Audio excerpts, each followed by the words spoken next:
नमस्कार, मैं हूं शुभे मिश्रा और आप देख रहे हैं चुनाव से जुड़ा सबसे पहला चुनावी बुलेटिन। चुनाव की चाल तो समझिए, लोकसभा चुनावी चंद दिनों की देरी रह गई है, लेकिन चुनावी चाल बहुत ही तेज तूफानी गति से चली जा रही है। बीजेपी अपना चाल चल रही है, कांग्रेस भी चाल चल रही है, तो क्षेत्रीय दल भी चाल से कमाल करने की जुगत में है। हमारी नजर चुनाव की हर एक चाल पर है, तो चुनाव से जुड़ी हर एक खबर को आपको दिखाएंगे, खबर के अंदर की एक चाल को भी समझाएंगे। बस आप देखते रहिए देश का सबसे पहला समझाने वाला बुलेटिन, चुनाव की चाल तो समझिए।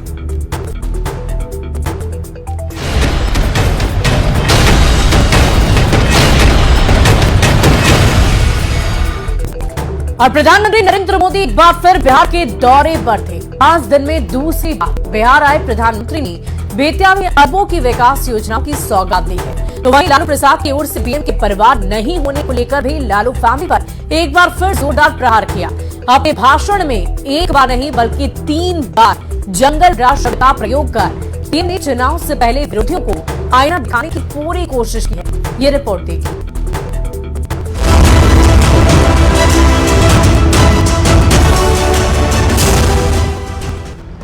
मोदी के गारंटी मने गारंटी पूरा होके के गारंटी। प्रधानमंत्री मोदी बार बार गारंटी शब्द का जिक्र अपने संबोधन में करते हैं। 5 दिन के भीतर बिहार में दूसरी बार दौरे पर आए पीएम ने एक बार फिर दावा किया कि इस बार का लोकसभा चुनाव सारे रिकॉर्ड तोड़ देगा। पीएम मोदी ने चंपारण की धरती से 12,800 करोड़ की विकास योजनाओं का उद्घाटन और शिलान्यास किया। पीएम मोदी बेतिया से हुंकार भर रहे थे तो उनके निशाने पर आरजेडी प्रमुख लालू प्रसाद ही रहे। पीएम ने अपने भाषण में 3 बार जंगल राज की बात कहकर लालू फैमिली पर जोरदार प्रहार किया। लालू प्रसाद के परिवार वाले प्रहार पर पीएम मोदी ने पलटवार करते हुए कहा कि बिहार के नौजवान जंगल राज लाने वाले परिवार को माफ नहीं करेगा। बिहार में जंगल राज लाने वाला परिवार बिहार के युवाओं का सबसे बड़ा गुनहगार है। जंगल राज के जिम्मेदार परिवार ने बिहार के लाखों नौजवानों से उनका भाग्य छीन लिया। ये एनडीए सरकार है जो इस जंगल राज से बिहार को बचाकर इतना आगे लाई है। पीएम मोदी ने नाम लिए बगैर निशाना बार बार लालू परिवार पर ही साधा। कहा बिहार में एक ही परिवार फलता फूलता रहा, एक ही फैमिली का विकास होता रहा। दूसरे राज्यों के दूसरे शहरों में रोजी रोटी के लिए जाते रहे और यहां एक ही परिवार फलता फूलता रहा। किस तरह एक एक नौकरी के बदले जमीनों पर कब्जा किया गया। क्या कोई भी व्यक्ति सामान्य मानवी को इस प्रकार से लूटने वालों को माफ कर सकता है क्या? माफ कर सकता है क्या? क्या ऐसे लोगों को माफ कर सकते हैं क्या? लोकसभा चुनाव से ठीक पहले पीएम मोदी लगातार बिहार का दौरा कर रहे हैं। लोगों को विश्वास जता रहे हैं कि मोदी की गारंटी का मतलब गारंटी पूरा होने की गारंटी है। अब मोदी पर जनता का भरोसा ही तय करेगा कि पीएम मोदी की गारंटी सियासी समीकरण को कितना साथ पाती। न्यूज़ 18 के लिए बेतिया से शैलेंद्र की रिपोर्ट। और पीएम की राज वाले प्रहार की बात समझिए। प्रधानमंत्री मोदी ने विरोधियों पर प्रहार किया है। लालू प्रसाद ने पीएम पर परिवार को लेकर तंज कसा था। लालू प्रसाद के जवाब में पीएम ने जोरदार पलटवार कर दिया। बेतिया की सभा में पीएम ने जंगल राज शब्द का जिक्र किया और बिहार की बर्बादी के लिए लालू फैमिली को ही जिम्मेदार ठहराया। जंगल राज शब्द पहली बार कोर्ट ने कहा था और 90 के दशक में लालू प्रसाद के शासनकाल पर सवाल कोर्ट ने ही खड़े किए थे। लालू प्रसाद के बाद पत्नी राबड़ी देवी सीएम बनी और बिहार की कानून व्यवस्था लगातार बिगड़ती ही चली गई।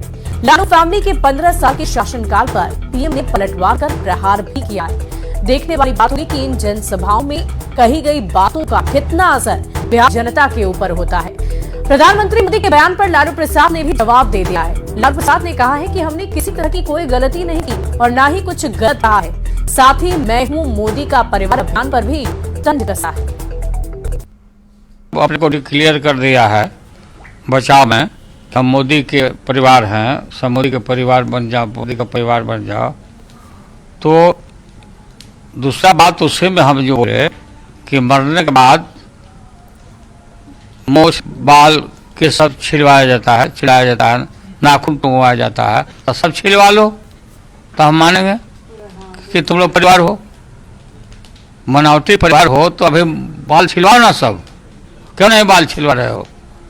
लक्ष्य कर रहे हैं और जो हम लोग बता रहे हैं कि हम लोगों ने इस तरह का बात बोला, कोई गलत बात नहीं हम लोगों ने बोला है, और कोई डरने वाले हम लोग नहीं है। फेक हिंदू हो न गए, हिंदू रहते तो ये लोग बाल छिलवाते ना, बाल कहाँ छिलवाया? ये लोग सबको तो पता नहीं ना है, तो बाकी लोग उनके भाई वही लोग छिलवाए, ये क्यों नहीं छिलवाए? इसलिए फेक कहा, कोई गलत नहीं कहा हमने। बढ़ते अगली खबर की ओर। इससे पहले पश्चिम बंगाल बारासात में जनसभा को संबोधित करते हुए पीएम मोदी बहुत ही भावुक नजर आए। विपक्षी गठबंधन की ओर से पीएम मोदी पर परिवार को लेकर निशाना साधने को लेकर पीएम ने अपना पुराना किस्सा लोगों को सुना दिया। भावुक होकर पीएम ने कहा कि जेब में कभी एक पैसा नहीं रहता था, लेकिन एक दिन भी भूखा नहीं रहा, और इसीलिए 140 करोड़ देशवासी ही मेरा परिवार है। और मैं आज देशवासियों को बता रहा हूं, सालों तक मैं परिवार देख रहा हूं, कंधे पर झोला लेके घूमता रहा हूं, जेब में एक पैसा नहीं रहा, लेकिन मैं एक दिन भी भूखा नहीं रहा।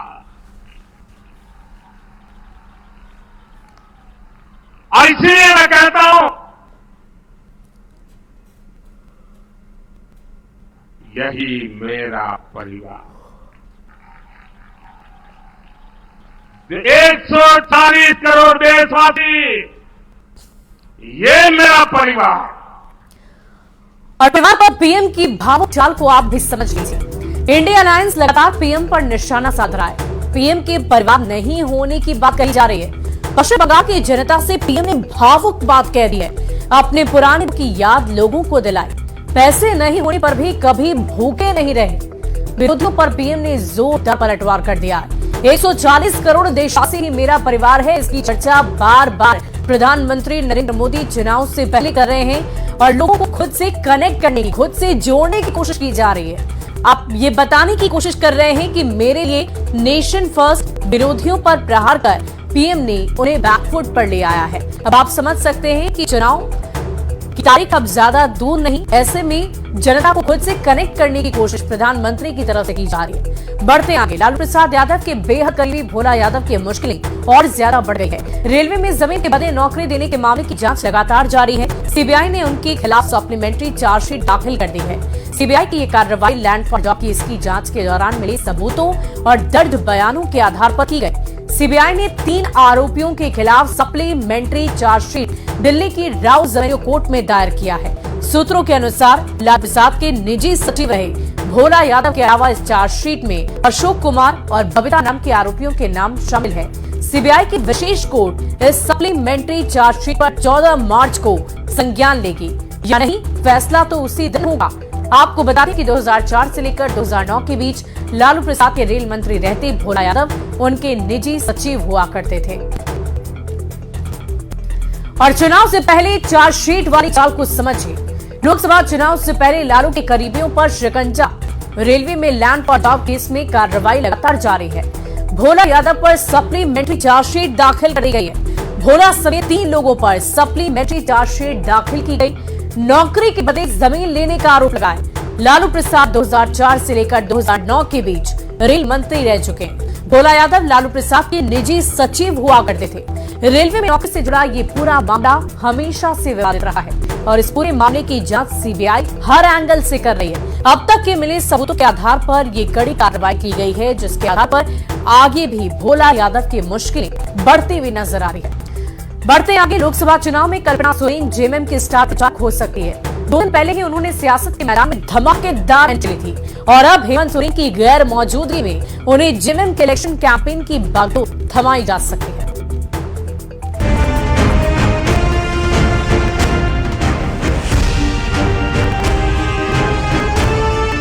गिरिडीह में 2 दिन पहले जेएमएम स्थापना दिवस समारोह के जरिए पॉलिटिक्स में एंट्री करने वाली सोरेन परिवार की छोटी बहू कल्पना सोरेन आने वाले लोकसभा चुनाव में स्टार प्रचारक होंगी।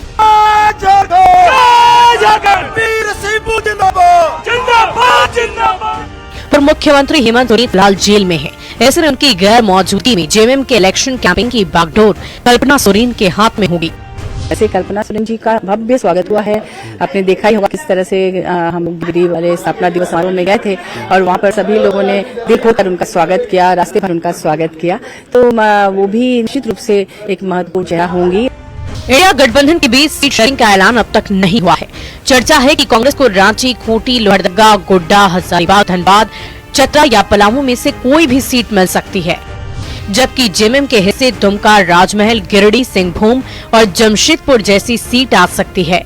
आरजेडी को पलामू या चतरा और माले को कोडरमा सीट देने की बात कही जा रही है, पर सबसे बड़ा सवाल दुमका का है।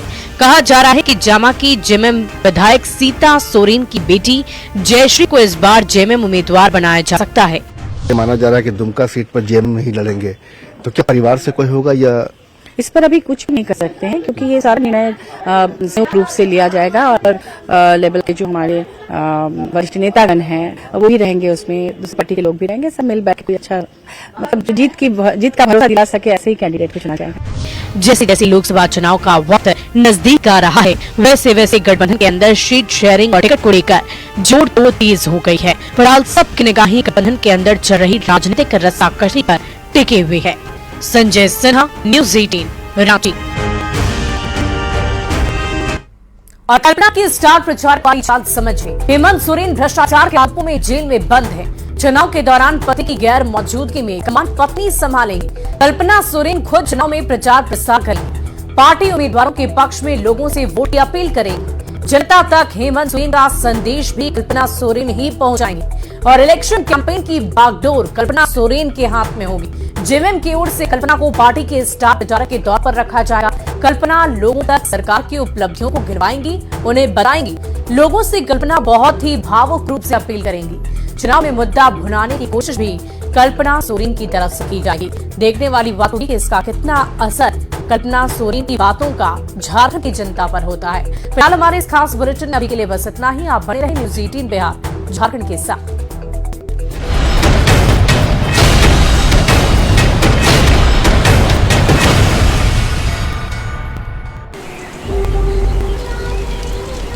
ये एकता नगर और उसके बीच में बहती हुई मां नर्मदा ने सरदार की मूर्ति को अपनी गोद में सहेजा। दुनिया में कोई और मूर्ति नहीं है जिसके पैर और टखने दिखाए गए हों। इस प्रतिमा के लिए लंबे समय तक अध्ययन चला। इस मूर्ति को 180 किलोमीटर की हवाई गति के लिए भी डिजाइन किया गया था। सीस्मिक जोन के हिसाब से इसे जोन 4 के लिए डिजाइन किया। इसलिए हम बड़े गर्व के साथ कह सकते हैं कि इस मूर्ति की आयु सैकड़ों साल से भी अधिक होगी। 2018 से 1 करोड़ से ज्यादा पर्यटक स्टैच्यू ऑफ यूनिटी में आ चुके हैं।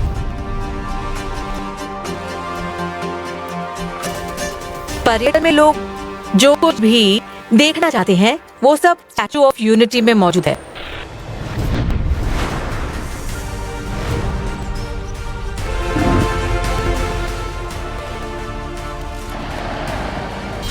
सरदार साहब का सम्मान विश्व में सबसे बड़ा होना चाहिए, ये मेरे मन में जरूर था। लेकिन साथ साथ ये भी था कि ये सिर्फ एक मूर्ति नहीं होगी, यहाँ एक जीवंत संदेश होगा। Unity in diversity. और उस प्रतिमा के साथ वजूद में आई एक अनोखी